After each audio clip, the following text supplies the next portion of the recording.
आइए अब हम अलंकार के अंतर्गत विप्सा अलंकार के बारे में बात करते हैं। तो जो अलंकार के अंतर्गत शब्द अलंकार होता है उसी के अंतर्गत ही यह विप्सा अलंकार होता है। तो मैं आपको विप्सा अलंकार का उदाहरण, परिभाषा, नियम और परीक्षा में इससे किस प्रकार से प्रश्न पूछे जाते हैं, इन बातों के बारे में बताने जा रहा हूं। तो आइए देखते हैं। हम बात करने जा रहे हैं विप्सा अलंकार के बारे में, और विप्सा अलंकार को ही पुनरुक्ति प्रकाश अलंकार भी कहा जाता है। अब यहाँ पे मैं इसका परिभाषा लिख देता हूँ, उसके बाद हम इसको समझेंगे।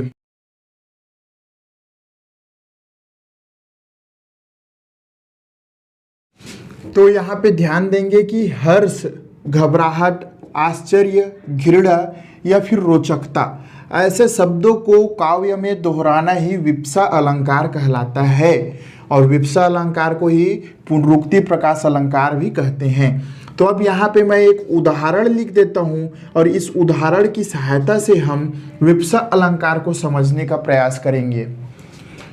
तो यहाँ देख सकते हैं मैंने एक उदाहरण लिखा है कि बढ़त पल पल, घटत छिन छिन, चलत न लगे बार। तो यहाँ देख सकते हैं कि पल पल शब्द की एक बार आवृत्ति हुई है और एक बार छिन छिन शब्द की आवृत्ति हुई है।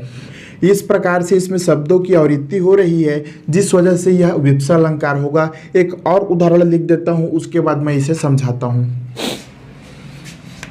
तो यहाँ देख सकते हैं कि मैंने एक और उदाहरण लिखा है कि मोही मोही मोहन को मन भयो राधामय, राधा मन मोही मोही मोहन मई मई।